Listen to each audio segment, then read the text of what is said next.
exercises. We've got one more that I've recently discovered and kind of made up myself, which you might hate, and then we're going to finish just on static back, which will feel a bit nicer. So we're coming to static back, which is where you're going to need this type of thing. You may well need a pillow under your head. So I'll walk us through what it should feel like. You've got your legs up over something like this. You want to make sure that your legs are supported enough that you can completely switch everything off.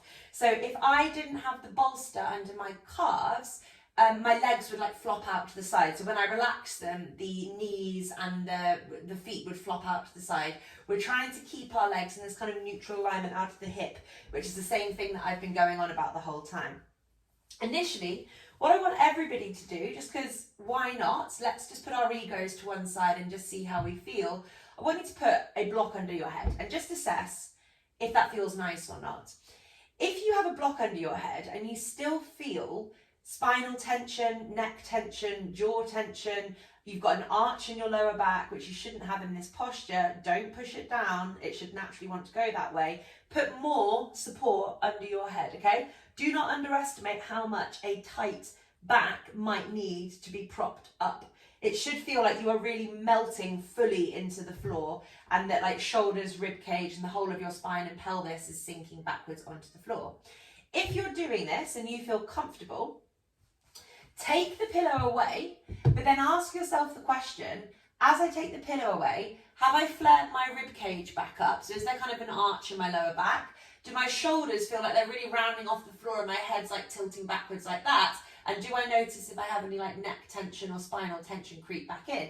If so, guess what? Put the pillow back under your head. It's going to be more beneficial for you to have that support so that your spine can let go rather than not have it and then have all this like compensation and kind of tension through the rest of your body.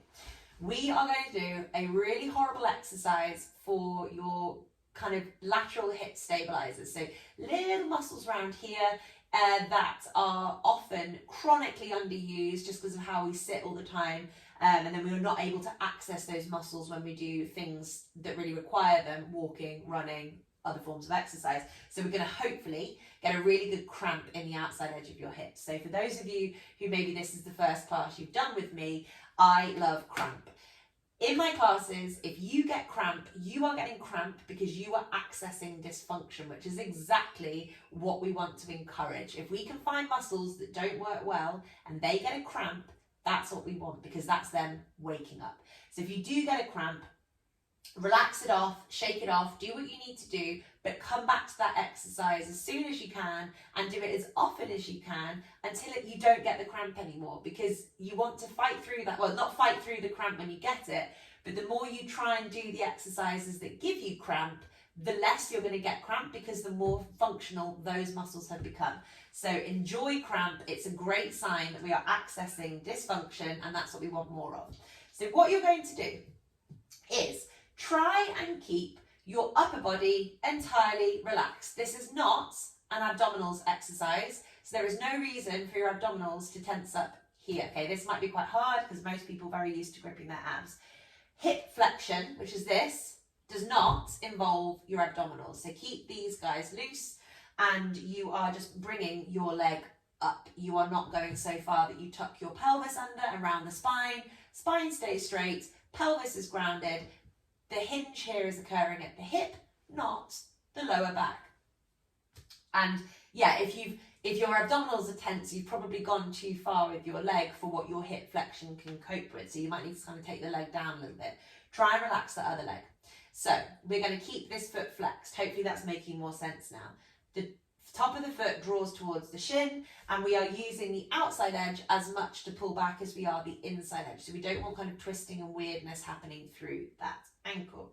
You are going to keep this momentum in the foot, keep your knee straight, and you're going to twist your knee inwards and the foot follows. So I'm not leading with my foot. Sometimes when I tell people to internally rotate their hip, which is what we're going for, so we're twisting that knee in, what happens is actually the foot starts then twisting and doing things. We want to drive from the hip and from the thigh, not from the foot. The foot follows what the hip is doing. So twisting in from your hip, from your knee, and you're going to hold that there. Relax the upper body, focus on your breath. I'm going to set a timer for a minute. Off we go. So my shoulders are relaxed, my neck is relaxed, my jaw is relaxed except for the fact that I'm chatting. I'm keeping my abdominals relaxed, my hip here is working, and the muscles here at the side of my hip are also working. If you don't feel anything, can you twist that knee any further in? So remember, the foot is active in flexion, but the foot is following the trajectory of the hip and the kneecap. The foot is in alignment with the hip. It's not twisting and contorting. It's the same principle as what we were talking about in that assisted hip lift position. Relax the abs, keep twisting in at that hip. We've got another just 15 seconds left. Twist, twist, twist it here. Should be feeling lots of stuff going on around this part of your body if you are doing it properly. If you're not feeling much, it's probably your foot and lower leg is doing something weird. So really focus on the hip, not the foot. Okay, we've done a minute. Relax that down. We're going to go the other way. So we're bringing our other leg up. We are relaxing our abdominals. We're not taking the legs so far that the pelvis tucks under, spine is straight, pelvis grounded,